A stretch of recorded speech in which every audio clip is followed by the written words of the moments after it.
안녕하세요, 레이즈입니다. 자, 오늘은 이 조디아에서 나온 신제품 아이언을 좀 보여드리려고 영상을 준비했습니다. 자, 오늘 소개할 아이언은 바로 이 조디아의 Z522 아이언입니다. 디자인 진짜 이쁘지 않아요? 디자인이 너무 이뻐요. 미쳤습니다, 진짜. 블랙 컬러만 나오고요. 구성은 5번부터 피칭까지 이렇게만 출시가 되고 있는 아이언이고요. 5번부터 피칭까지의 세트로 나온다는 거는 일단 이 아이언이 좀 쉬운, 좀 핸디캡이 그래도 어느 정도 있는 분들을 위해서 나온 제품이라고 생각이 됩니다. 7번 아이언 기준으로 로프트는 31도고요. 헤드 쉐입을 한번 다시 보여드릴게요. 헤드가 살짝 큰 느낌이 좀 있죠. 근데 백페이스 디자인이 진짜 미쳤어요. 근데 이게 잘 보이실지 모르겠는데 이렇게 보면은요, 여기에 이렇게 틈이 있습니다. 그래서 실제로 포켓 캐비티, 언더컷 캐비티 형태를 가지고 있는 아이언이고요. 약간 이렇게 V자 형태로 무게중심이 좀 낮고 토와 힐 쪽으로 최대한 벌려놓은 그런 디자인을 하고 있습니다. 소울 한번 보여드릴게요. 소울 부분도 보면 굉장히 넉넉한 사이즈를 가지고 있습니다. 자, 소재에 대한 또 설명을 좀 드려야 될 것 같아요. 지금 이 조디아 Z522 아이언 같은 경우는 바디와 페이스의 소재가 좀 다릅니다. 그래서 바디 같은 경우는 S20C가 사용이 됐고요. 페이스 같은 경우는 SCM4140이 사용이 됐습니다. SCM4140이 뭐냐면 철에 크롬하고 몰리브덴이라는 게 같이 들어가서 좀 더 강성을 높인 그런 철이라고 생각을 하시면 됩니다. 그러니까 결국에는 포켓 캐비티의 형태를 가지고 있고 페이스를 굉장히 얇게 만들었다고 추측을 해볼 수가 있을 것 같고요. 그 얇은 페이스로 인해서 조금 더 반발력을 최대한 우리가 활용할 수 있는 그런 제품이 아닌가 이렇게 생각이 됩니다. 자, 그리고 제품을 지금 보시면 굉장히 이쁜 블랙 컬러잖아요. 블랙 색상을 내는 방법이 좀 여러 가지가 있죠. 일반적인 도색을 하는 방법이 있고요. 그리고 좀 싸고 많이 사용하는 거 PVD 기술이 있습니다. 그래서 PVD를 사용하는 방법이 있고요. 그리고 지금 이 제품 같은 경우는 DLC 코팅을 사용을 하고 있습니다. DLC 코팅이 뭐냐면 탄소를 베이스로 해서 한 200도 정도 열에서 코팅을 입히는 거거든요. 그러니까 가장 낮은 온도에서 가장 강한 코팅을 하는 거라고 생각하시면 되고요. 잘 벗겨지지 않습니다. 정말 잘 까지지 않아요. 제가 DLC 코팅으로 된 아이언을 한 3년 정도 사용한 적이 있는데 그 제품도 정말 오랫동안 블랙 색상을 유지했었고요. 돌 같은 거에 찍히지만 않으면 블랙 색상을 계속 유지를 합니다. 그래서 굉장히 좋은 코팅을 사용한 그런 제품이라고 할 수 있습니다. 그래서 헤드가 이제 블랙 색상이다 보니까 이렇게 이제 블랙 샤프트를 같이 조합을 하면 좀 더 멋지게 이렇게 세팅이 될 거라고 생각이 되고요. 7번 기준으로 일단 무게는 270g, 그리고 로프트는 31도, 그리고 피칭은 44도 이렇게 로프트를 가지고 있는 제품입니다. 그래서 퍼포먼스가 얼마나 어떻게 나오는지 한번 시타를 하면서 좀 보여드리고요. 우선은 KBS의 블랙 샤프트 맥스 80, 요것도 이제 약간 가벼운 샤프트죠. 요걸로 한번 좀 테스트를 해보고, 그리고 스틸 파이버를 좀 껴서 테스트를 좀 해보도록 하겠습니다. 이 두 개의 샤프트의 결과가 과연 어떻게 나올지는 저도 아직 확인을 하지 않았거든요. 그러니까 이제 처음 확인을 하는 거기 때문에 한번 치고 나서 결과를 가지고 조금 더 얘기를 해볼게요. 자, 그럼 우선 이 조디아 Z522 아이언 헤드와 KBS 맥스 80 샤프트를 가지고 시타를 해보도록 하겠습니다. 일단 보여지는 룩은 너무 좋습니다. 저는 사실 이게 블랙 헤드와 블랙 샤프트를 저는 좋아하거든요. 큰 이유가 있는 건 아니지만 일단 햇빛이 강한 날, 그런 날 막 이렇게 눈부심이 좀 확실히 적기 때문에 이제 그런 이점 때문에 클럽 전체적으로 약간 무광이나 아니면은 블랙 색상 이런 걸 좀 선호합니다.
자, 일단 이 KBS 맥스 80 샤프트로 5개의 샷을 했고요. 스틸 파이버 샤프트로 바꿔서 한 번 더 시타를 좀 해보도록 하겠습니다. 스틸 파이버 같은 경우는 i80S 스펙으로 테스트를 할 거고요.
자, 이렇게 5개의 샷을 쳐봤습니다. 스틸 파이버로도 5개를 쳐봤고요.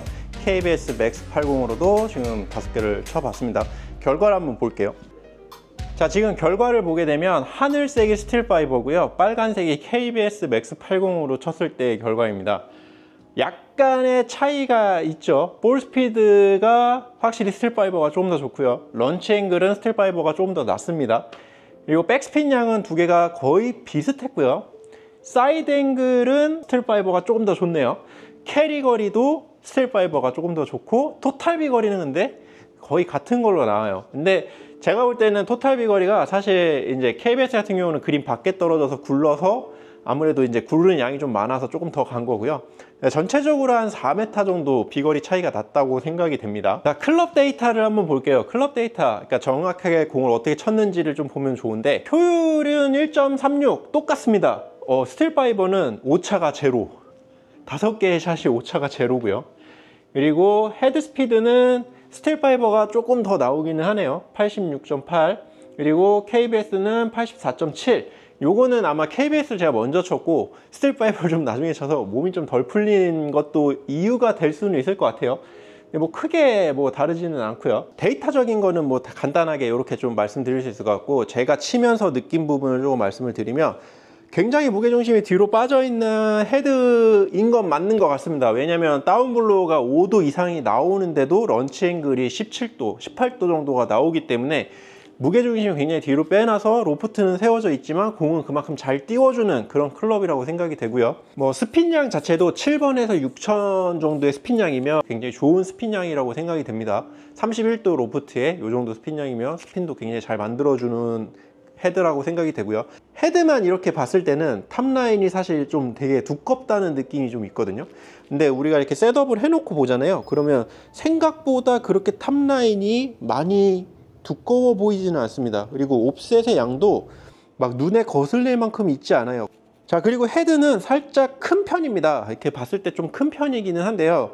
이 큰 헤드가 막 되게 이질감 있게 크면 스윙을 하기가 되게 불편하거든요. 근데 얘는 약간 그런 느낌은 없어요. 그냥 크기는 큰데 뭔가 불편한 느낌은 없고, 그냥 헤드가 크니까 편안한 마음이 좀 더 강하고요. 그리고 편안하니까 타점도 굉장히 잘 나오는 뭐 그런 데이터가 나오더라고요. 그래서 괜찮다. 그냥 뭐 보기 플레이 정도 하시는 분, 그러니까 90개에서 뭐 왔다 갔다, 아니면 90개에서 100개까지 왔다 갔다 하시는 분들이 조금 나는 편하게 뭔가 좀 더 잘 공략을 해보고 싶다, 뭐 이런 분들이 쓰시기에 굉장히 괜찮은 클럽이 아닌가라는 생각이 들고요. 자, 제일 중요한 건 이제 타감이죠. 타감을 빼놓고 우리가 얘기를 할 수가 없는데요. 타감 같은 경우는 솔직히 말씀드리면 조디아가 가지고 있는 본연의 그런 소프트한 느낌, 뭔가 공이 쩍쩍 붙어 나가는 그런 느낌은 조금 덜합니다. 왜냐하면 페이스가 얇다는 느낌이 딱 들고요. 이 소재가 좀 다르다고 했잖아요. 이런 소재에 대한 차이 때문에 사실은 타구감이 약간 가벼운 느낌이 살짝 있는데, 그게 어떻게 느끼면 가볍다고 느낄 수도 있지만 어떻게 느끼면 경쾌하다고 느낄 수도 있을 것 같아요. 그냥 저는 치면서 제가 든 느낌은 생각보다 뭔가 이렇게 가볍게 나가는데 뭔가 착착 하고 나가는 그 느낌이 좀 경쾌하다라는 느낌을 좀 받았거든요. 이 부분은 사실 뭐 제가 뭐 아무리 말씀을 드려도 사람마다 느끼는 게 다르기 때문에 직접 오셔가지고 시타를 한번 해보시면 요런 느낌이구나, 좀 이렇게 느끼실 수 있을 것 같습니다. 일단 뭐 저는 느낌은 굉장히 좋은 것 같습니다. 편하고 만족스러워요. 그래서 디자인이 일단 너무 이쁘기 때문에 굉장히 좋은 클럽이라고 생각이 되고, 자, 그럼 Z522 라이온 어떤 분이 쓰면 좋냐, 요거에 대해서 그냥 딱 코멘트를 하고 영상은 마무리 하겠습니다. 쉽고 편안한 아이언을 치고 싶은 분, 이게 제일 첫 번째인 것 같고요. 현재 지금 사용하고 계신 클럽이 중공구조 클럽인데, 약간 이 중공구조 클럽에서 어떤 한 부분이 채워지지 않는 분들이 분명히 계실 거예요. 이제 그런 분들은 한번 Z522 라이언을 좀 트라이 해보면 좀 더 좋은 골프 생활을 할 수 있지 않을까, 이런 생각이 좀 들고요. 이 샤프트 같은 경우는 사실 이 룩적인 부분, 그러니까 비주얼적인 부분으로 봤을 때는 저는 KBS 쪽이 조금 더 마음이 가기는 해요. KBS 같은 경우는 이제 전 제품이 다 블랙 라인이 나오다 보니까 KBS 샤프트랑 조합하면 룩적인 부분이 굉장히 좋을 것 같기는 한데요. 말씀드린 대로 페이스에서 느껴지는 그 타감이 약간 가볍게 느끼실 수도 있다, 이렇게 말씀드렸잖아요. 근데 그 부분은 저는 사실 경쾌하게 느꼈지만, 이제 그 부분이 좀 채워지지 않으시는 분들은 스틸 파이버도 괜찮을 것 같습니다. 스틸 파이버 같은 경우는 딱 쳐봤을 때 스틸 샤프트를 적용해서 쳤을 때 느껴지는 것보다 훨씬 그 느낌이 완화되고 좀 저 공이 쩍쩍 붙는 느낌이 나기 때문에, 그거는 물론 퍼포먼스적인 부분이 굉장히 중요하지만 내가 원하는 느낌, 내가 원하는 어떤 만족도, 이런 거를 좀 고려하셔가지고 피팅을 받으셔서 샤프트 선택까지 같이 고민을 해보시면 좋을 것 같습니다. 자, 오늘 Z522 라이언 리뷰 영상은 여기까지 하고요. 저는 또 다음에 다른 영상으로 찾아뵐 수 있도록 하겠습니다. 안녕. 좋아요, 구독 해주세요.